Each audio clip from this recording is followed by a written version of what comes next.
तो दोस्तों, क्योंकि सांस भी कभी बहू थी के आज के एपिसोड की शुरुआत वहीं से होती है जहां संगीत की शाम अपने सबाब पर होती है।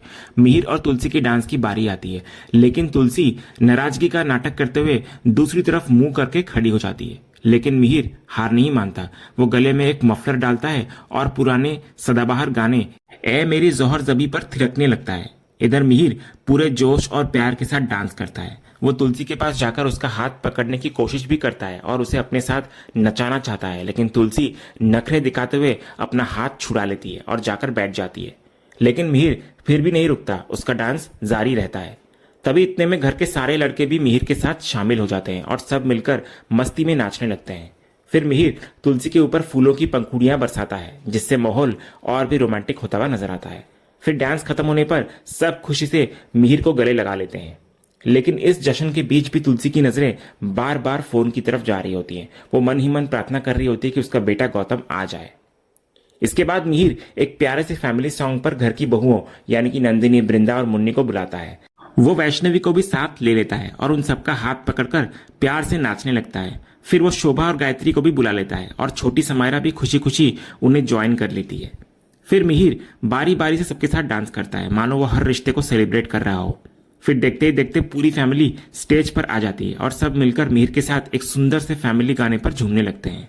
तभी दूर बैठी तुलसी ये नजारा देखकर बहुत खुश होती है। उसका परिवार जो बिखरने की कगार पर था, आज एक साथ मुस्कुरा रहा है। यह सिर्फ एक डांस नहीं था, बल्कि परिवार को एक धागे में पिरोने की कोशिश थी।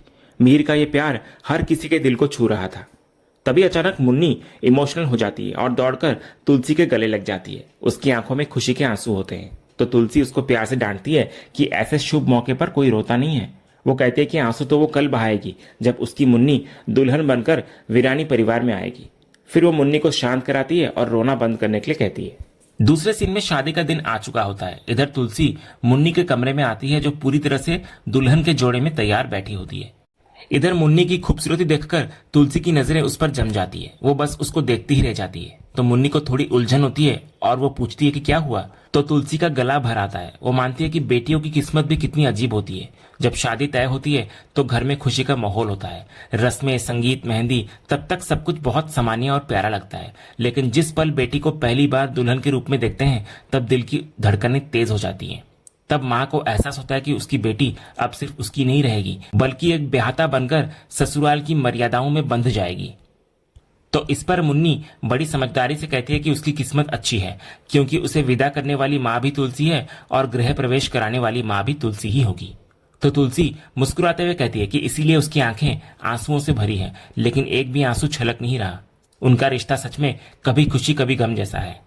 फिर तुलसी मुन्नी को बा का कंगन देती है, तो मुन्नी इस पर संकोच करती है कि उसे पहले ही बहुत कुछ मिल चुका है। लेकिन तुलसी समझाती है कि वो सब माँ बनकर दिया था, लेकिन ये कंगन वो सांस बनकर दे रही है। ये उसकी विरासत है जो अब मुन्नी की हुई। तो इस पर मुन्नी भावुक होकर तुलसी के गले लग जाती है।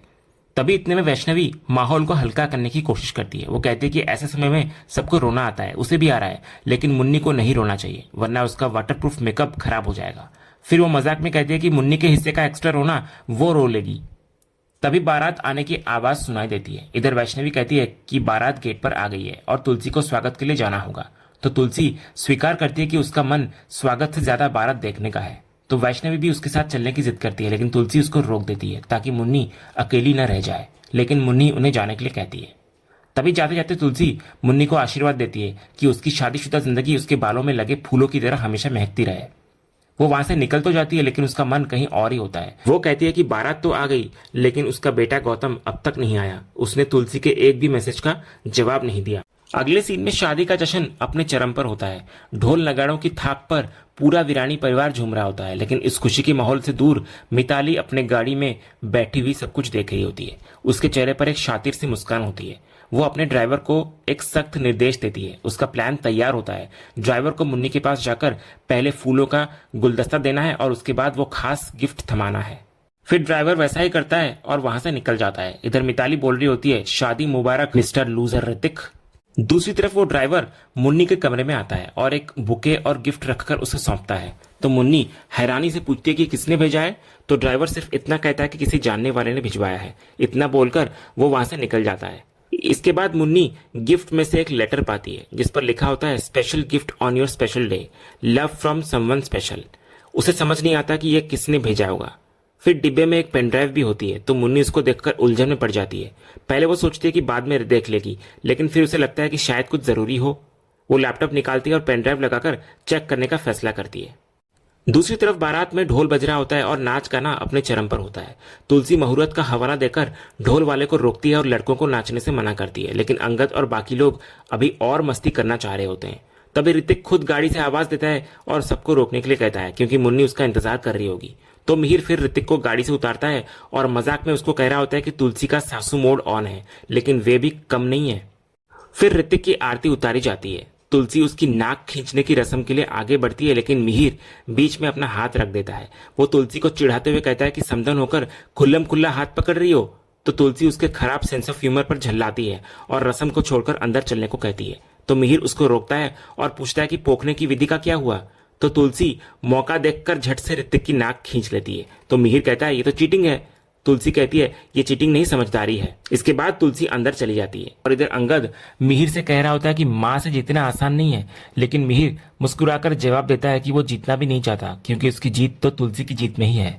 नोकझोंक के बीच छिपा मिहिर का प्यार बता रहा होता है कि हार कर भी जीतना उसे बखूबी आता है। दूसरी तरफ मुन्नी लैपटॉप में पेन ड्राइव लगाकर फाइल खोलने ही वाली होती है कि अचानक वैष्णवी वहां आ जाती है। वो मिन्नी को लैपटॉप पर काम करते देख हैरान हो जाती है और तुरंत लैपटॉप बंद करके साइड में रख देती है। फिर वैष्णवी मुन्नी को याद दिलाती है कि आज उसकी छुट्टी है, कोई ऑफिस का काम नहीं होगा। वो बताती है कि रस्में पूरी हो चुकी है, बारात का स्वागत भी हो गया है और अगर मुन्नी जल्दी नहीं चली तो काकी उसे डांटने वाली है। फिर वैष्णवी जल्दी से मुन्नी के सिर पर चुन्नी ओढ़ाती है और उसको वहां से ले जाती है, लेकिन पीछे बंद लैपटॉप में वो रहस्यमयी पेन ड्राइव अभी भी लगा रह जाता है। दूसरी तरफ पार्थ के साथ पूरा परिवार फोटो खिंचवा रहा होता है। सब कैमरे की तरफ देख रहे होते हैं, लेकिन ऋतिक की नजरें कहीं और ही भटकी हुई होती है। सब उसको टोकते हैं, लेकिन तभी उनकी नजर सामने से आ रही मुन्नी पर पड़ती है। वैष्णवी, वृंदा और परी मुन्नी को संभाल कर ला रही होती है। दुल्हन के रूप में मुन्नी इतनी सुंदर लग रही होती है कि ऋतिक उससे नजरें नहीं हटा पाता। तो परिवार वाले भी समझ जाते हैं और ऋतिक को छेड़ते हैं कि कोई बात नहीं, उधर ही देख। फिर ऋतिक मुन्नी के आने पर इशारों से उसकी तारीफ करता है कि वो बहुत सुंदर लग रही है। इसके बाद वरमाला पहनाने की बारी आती है। जैसे ही मुन्नी ऋतिक को माला पहनाने के लिए हाथ उठाती है, घर के लड़के उसको गोद में उठा लेते हैं। इधर अंगद मजाक में कहता है कि इतनी आसानी से वरमाला नहीं होगी, लेकिन ऋतिक उनको नीचे उतारने के लिए कहता है और खुद मुन्नी के सामने झुक जाता है। तो मुन्नी भी मुस्कुराते हुए उसको वरमाला पहनाते हुए नजर आती है। तो अंगद ताना मारता है कि ऋतिक ने नाक कटा दी, लेकिन तुलसी गर्व से कहती है कि उसने नाक नहीं कटाई बल्कि संस्कारों का परिचय दिया है। इधर ऋतिक भी मुन्नी को वरमाला पहना देता है और पूरा परिवार तालियां बजाकर बधाई देता हुआ नजर आता है। अगले सीन में बच्चे यानी कि अक्षय, माधवी और टिम्सी खेलते खेलते मुन्नी के कमरे में पहुंच जाते हैं। उनकी शैतानियों के बीच अक्षय की नजर लैपटॉप पर लगे पेन ड्राइव पर पड़ती है। वो उसको तुरंत निकाल लेता है। तो टिम्सी उसको रोकती है कि ये जूर्री आंटी यानी कि मुन्नी का है, इसे रख दो। लेकिन अक्षय शैतानी करते हुए पेन ड्राइव लेकर भाग जाता है और वो टिम्सी को चुनौती देता है कि अगर ये जूर्री आंटी का है तो उसे पकड़कर दिखाए। तो टिम्सी और माधवी भी उसके पीछे पीछे भागने लगती हैं। अगले सीन में ऋतिक तुलसी के सामने अपनी भावनाओं का इजहार करता है। वो अपनी माँ को थैंक यू कहता है, सिर्फ इसलिए नहीं कि उसने उसे जन्म दिया, बल्कि इसलिए कि उसने उसे बिना कहे समझा, उसकी हर फीलिंग्स को पहचाना। वो खुद को लकी मानता है कि तुलसी जैसी माँ उसको मिली। तो इस पर तुलसी कहती है कि माँ को कभी थैंक यू नहीं बोलते, बल्कि ये उसका सौभाग्य है कि ऋतिक जैसा बेटा उसको मिला। वो गर्व करती है कि उसके बच्चों ने उसके संस्कारों को सहज कर रखा है। इसी बीच देव का कॉल आता है तो ऋतिक बात करने लग जाता है। दूसरी तरफ परी फूलों से लदी हुई होती है और अजय से शिकायत कर रही होती है कि वरमाला ऋतिक मुन्नी की हुई, लेकिन फूल उस पर गिर गए और वो भूत जैसी लग रही है। तो अजय उसके बालों में से फूल निकालते हुए मजाक में कहता है कि उसने पहली बार इतना खूबसूरत भूत देखा है। दोनों की हंसी मजाक में एक प्यारा सा रोमांस झलक रहा होता है। तभी दूर खड़े तुलसी और मिहिर ये सब कुछ देख रहे होते हैं। इधर मिहिर को यकीन होता है कि अजय और परी के बीच प्यार पनप रहा है, लेकिन तुलसी इसको सिर्फ दोस्ती मानती है। तो मिहिर तुलसी को दिखाता है कि कैसे परी भी अजय के सर से फूल निकाल रही है। उसे लगता है कि गरिमा को पापा और सनी को माँ की जरूरत है और अजय परी को एक दूसरे की। लेकिन तुलसी के मन में एक डर होता है। वो मिहिर को याद दिलाती है कि अजय के परिवार ने परी की वजह से बहुत बदनामी झेली थी और शायद वे परी को कभी ना अपनाए। वो चाहती है कि मिहिर जबरदस्ती रिश्ता न थोपे और उनकी सेटिंग न कराए। तो मिहिर मजाक में कहता है कि वो अपनी सेटिंग नहीं करा पा रहा है तो दूसरों का क्या कराएगा। तो मिहिर के मजाक से तुलसी नाराज होती हुई नजर आती है। तो मिहिर फिर रुक जाता है। फिर बातों का सिलसिला गौतम पर आकर रुकता है। इधर तुलसी मिहिर को पूछती है कि क्या गौतम से बात हुई उसकी, तो मिहिर कहता है कि नहीं हुई। फिर मिहिर कहता है कि शायद शादी के बाद उन्हें बैंगलोर जाकर गौतम से मिलना ही पड़ेगा। तो तुलसी भी सहमत होती हुई नजर आती है। तभी वृंदा आकर उनको पंडित जी के बुलाने की खबर देती है। दूसरी तरफ अंगद और ऋतिक के सामने बच्चे भागते हुए आते हैं। इधर टिम्सी शिकायत करती है कि अक्षय उसकी बात नहीं मान रहा और जूरी आंटी का पेन ड्राइव लेकर भाग रहा है। तो अंगद अक्षय को इस पर डांटने लगता है, लेकिन ऋतिक उसको रोक लेता है। फिर ऋतिक बड़े प्यार से अक्षय को समझाता है कि पेन ड्राइव कोई टॉय नहीं है, इसमें चाची का जरूरी काम है। अगर वो इसे खो देगा या तोड़ देगा तो नुकसान हो जाएगा। तो ऋतिक की बात मानकर अक्षय गुस्से से पेन ड्राइव ऋतिक के हाथ में थमाता हुआ निकल जाता है वहां से। तभी परी आकर ऋतिक को हस्तमिलाप की रस्म के लिए बुलाती है। दूसरी तरफ मुन्नी मंडप पर आकर बैठती है और ऋतिक की नजरें उस पर से हटती ही नहीं है। दोनों के बीच एक अनकही बातचीत चल रही होती है। दूसरी तरफ करण को लगातार किसी का फोन आ रहा होता है। वो बार बार फोन चेक करता है और बात करने के लिए वहां से थोड़ी दूर के लिए चला जाता है। पास खड़ी नंदिनी उसको शक की नजरों से देख रही होती है। उसको करण का यह अजीब बर्ताव खटकता है, मानो वो कुछ छिपा रहा हो। फिर बात खत्म करके करण वापस आता है और मिहिर के पास पहुंचता है। वो उसको कहता है कि हेमंत चाचू का फोन है। तो मिहिर पहले तो बात करने के लिए इनकार कर देता है, क्योंकि वो हेमंत की शादी में ना आने से नाराज होता है। लेकिन करण उसको समझाता है कि एक बार बात कर ले। तो मिहिर फोन ले लेता है और अपनी नाराजगी जाहिर करता है कि उसने हेमंत को पहले ही कहा था कि अगर वो नहीं आएगा तो वो बात नहीं करेगा। तो हेमंत अपनी सफाई देता है, जिसे सुनकर मिहिर का गुस्सा थोड़ा शांत होता है और वो फोन रख देता है। तभी करण के फोन की घंटी दोबारा बजती है। तो मिहिर पास खड़ी नंदिनी को इशारा करता है कि करण का फोन आ रहा है और उसे जाकर वो दे दे। तो नंदिनी फोन देखती है और उसके चेहरे पर एक अजीब सा भाव आ जाता है। वहीं दूसरी तरफ मंडप पर ऋतिक अचानक मुन्नी के हाथ में वो पेन ड्राइव थमा देता है। वो उसको लापरवाही के लिए टोकता है कि इतनी जरूरी चीज वो भूल कैसे गई। ऋतिक बताता है कि अक्षय इसे लेकर भाग रहा था, लेकिन उसने वक्त रहते इसे ले लिया। वो मुन्नी को बाद में थैंक यू बोलने के लिए कहता है और अभी इसको संभालने की सलाह देता है। तो इस पर मुन्नी पेन ड्राइव को अपने हाथ में देखकर मुस्कुराती है। उसे लगने लगता है कि यह गिफ्ट ऋतिक ने ही उसे भेजा है। उसकी आंखों में प्यार और आभार दोनों झलकते हैं। और इसी सीन के साथ आज का ये एपिसोड यहीं खत्म होता है। तो दोस्तों, आज का ये एपिसोड और इसका अपडेट आपको कैसा लगा, अपनी राय हमें कमेंट बॉक्स में जरूर बताएं। अगर आपको आज का वीडियो पसंद आया हो तो वीडियो को लाइक करें, शेयर करें और हमारे चैनल को सब्सक्राइब करके बेल आइकन जरूर दबाएं, ताकि क्योंकि सांस भी कभी बहुत के अगले धमाकेदार एपिसोड का अपडेट आपको सबसे पहले मिले। धन्यवाद।